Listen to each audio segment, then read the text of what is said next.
What's going on, everyone? My name's Boyd, and I am joined with HellsRavag here for a beautiful co-cast. We've got KnorrsSeaSquash in the bottom of the map in the blue color playing as Thor, and AsperBlood in the top of the map playing as Oranos. The map's Savannah. The blue is probably kicking himself right now for vetoing because I would say that at least personally, I would have preferred playing Odin Midgard, where there's a lot of fish, as opposed to this map where you can get pushed off on pretty quickly. This Thor.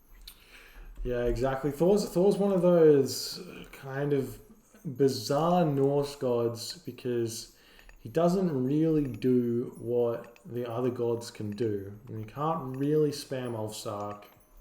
You can't really spam Hersa. So what do you do against Oranos here? You have to make raiding cavalry, which takes so long to get to a point where they're useful. You have to make throwing axemen as well, which you don't want to make because they're slow. So we'll see if KnorrsSeaSquash can come up with something here. And we'll see what AsperBlood has got in store for him.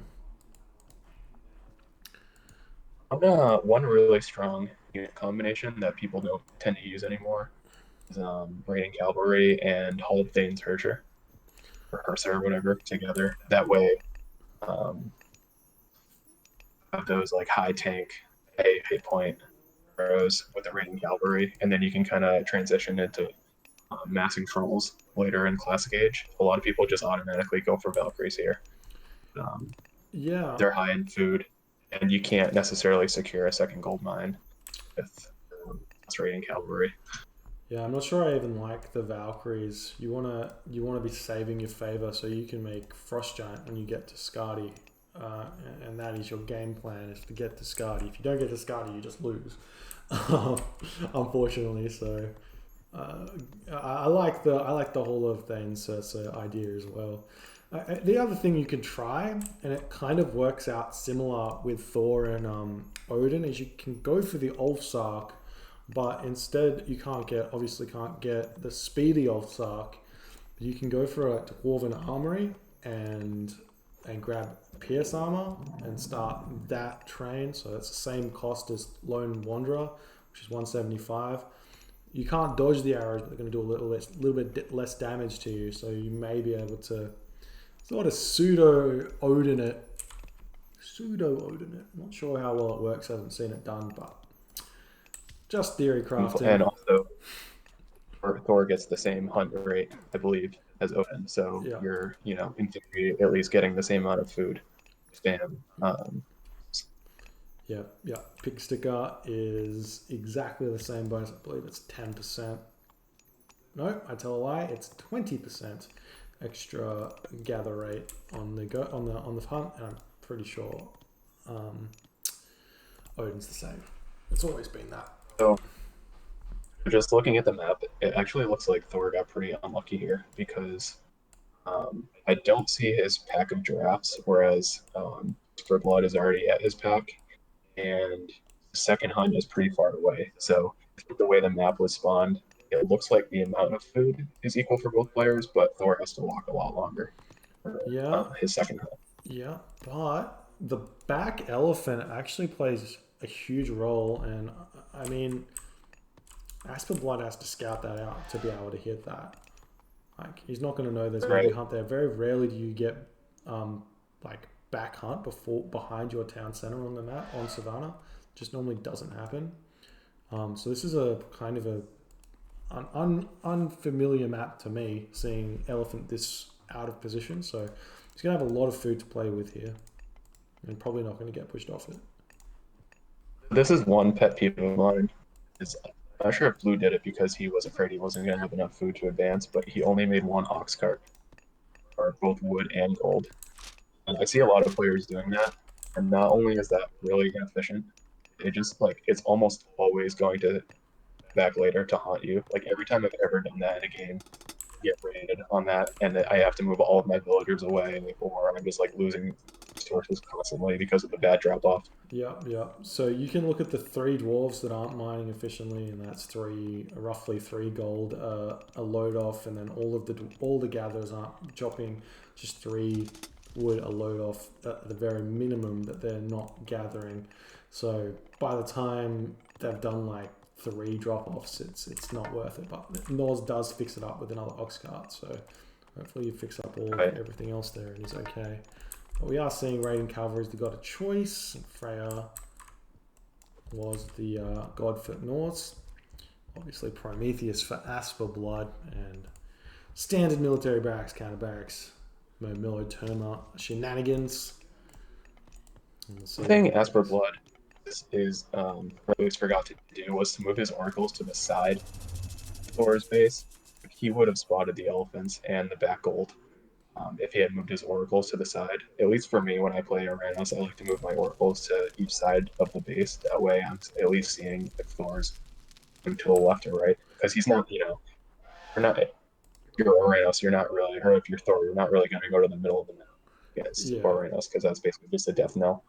Yeah, exactly. But it's he's not going to see it for now, but he's got to know that he's spotted pretty much all of the resources. He's got to know that there's something somewhere. There's no way that KnorrsSeaSquash is gathering berries in his base at this point. And he looks like he spotted the army there, so maybe that's a little clue that that's where the hunters are as well. So maybe Norse gave that away a little bit there by hovering over his town center, but I think he kind of wins this fight anyways, because he's got a couple of Herser out to tank damage and pick off the Prometheans. So AsperBlood has to get out of there for the time being. He's got that right unit combination that I was mentioning. He did go for Frisia, which doesn't get you access to the hero upgrade, but at least he's making the right combo. Because this rating hero combination, like I was saying, is actually really hard to beat Euro Oranos without making a ton of Murmillos. Yeah. The Terma basically become useless against this because the Herser. Well, I mean, you don't have high pierce armor, but when you get copper shields, which you should get before you start fighting, the Oranos player, they go up to like 30%, which if 30% take off 4.4 is like looking at like 2 damage a shot or something crazy low. 3 damage a shot. Pulling out the math, man. It's Sunday. I can't do math. That's true. I like my mental math. Mental math, it keeps me on my toes, But huge raid it's coming like, in for AsperBlood now. The raid. Yeah. Instant reaction from Norse.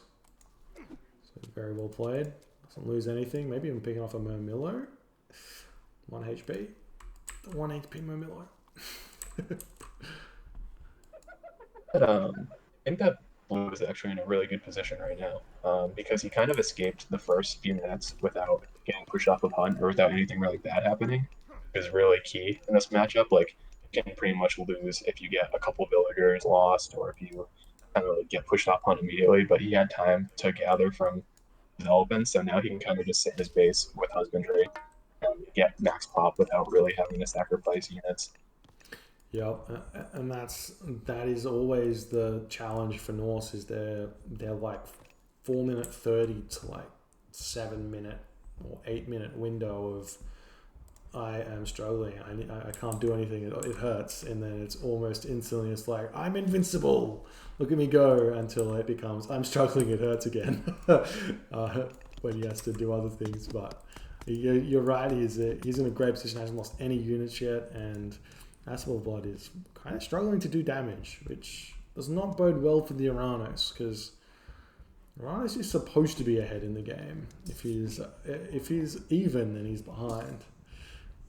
That's a general rule. I think this game is actually a really good example of why Forsetti might have been better, because he has all these heroes, and he could have had the upgrade, and he can spam pulls, but now he basically force fire was just like okay, and then doesn't have kind of like the tanky units now to fight.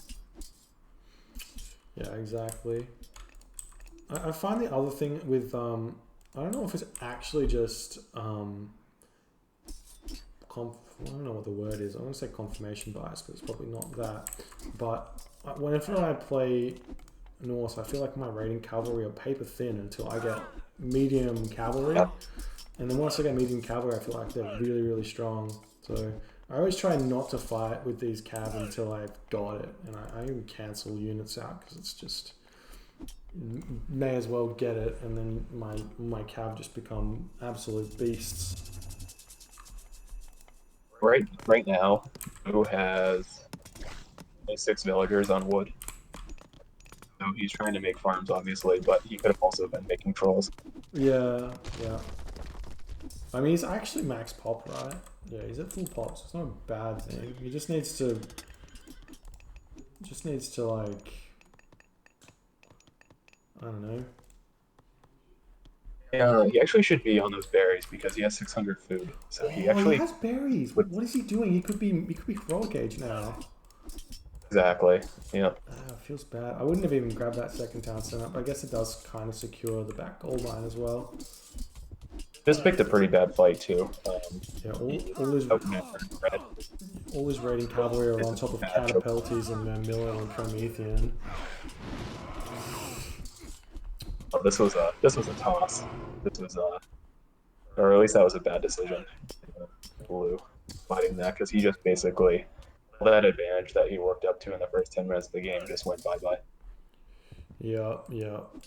Like I never understand this. Like Norse has like win conditions, and the win conditions are based around Norse's power spikes, and that's like flaming weapons or frost, and it's like Ragnarok.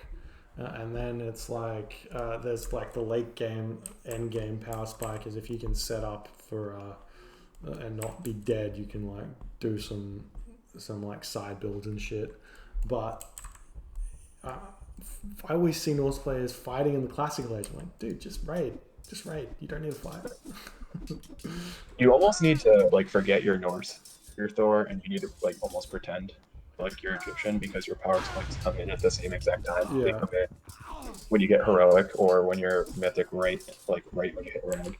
Yeah, exactly. That. Now Norse has to rebuild his army, and he's building it from 2 barracks, which you'd think that sort of 2 military buildings is enough for most civilizations. Like it's enough for Oranos, so why isn't it enough for Norse? But these raiding cavalry, they've got 18 train time versus a catapulti, which is 14, and a Murmillo, which is like 14 as well, I think.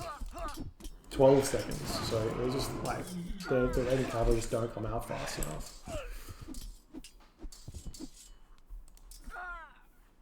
Yeah, this was just there were some just bad fights picked by Blue here. It looked like he really knew what he was doing for the first minutes, and now yeah, he looks kind of lost. I guess Rag is probably what he's gonna try to aim for at the moment. Well, he's got 500 gold in the bank, so he can get heroic age if he wants to. But he's not cancelling auto queue, so he's just going to keep trying to spam out units from. Well, he's going to be spamming Valkyrie as well, so there's no way he's going for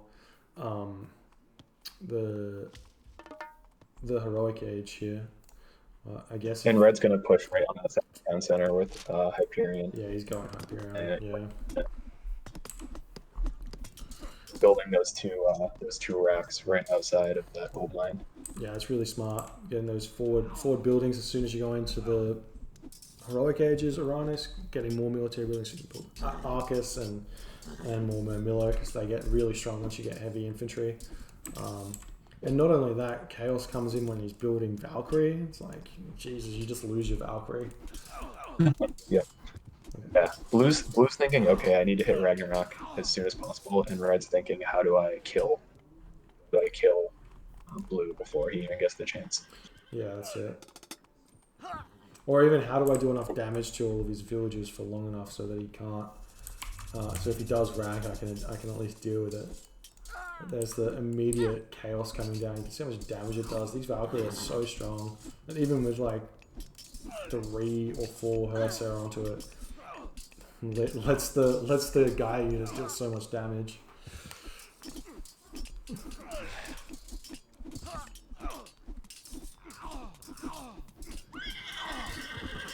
Yet again, another huge fight for AsperBlood. All these infantry just do so much work, and they're just not allowed to. They're just not able to push through. And like Norse has got no armory upgrades. Doesn't have an armory down. Only 2 longhouses, even though he's sitting on 2 town centers. So 89 pop to 127 pop and versing heavy Mermillo. This is not looking good. He was smart to micro the Valks onto the Satyr though, because of the insane bonus that Valkyries get against other myth units.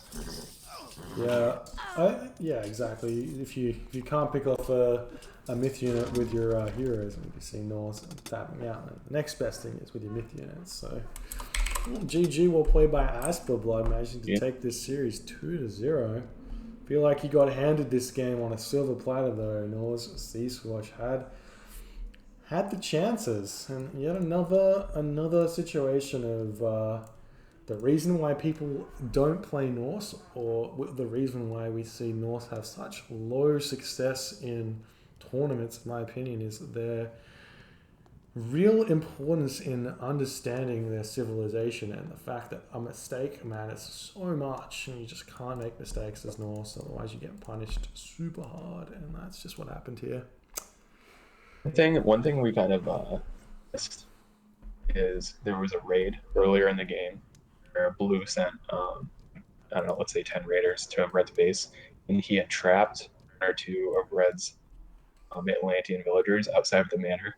Those villagers basically like did some kind of like, I don't know, they like jumped like 6 feet from the wood line into the manor. That's such, that's such a bad mechanic in the game, because it basically kills Thor's ability to raid, Yeah. because the villagers can basically just get out of bad positioning by transporting. Yep. I think we can all agree that there is some really silly design mechanics with citizens. Like, I think Oranos would be a perfectly balanced civilization if it was just Greek villagers instead of citizens. Alrighty, let's get out of this game and see what old mate Kilty's got for us, hey?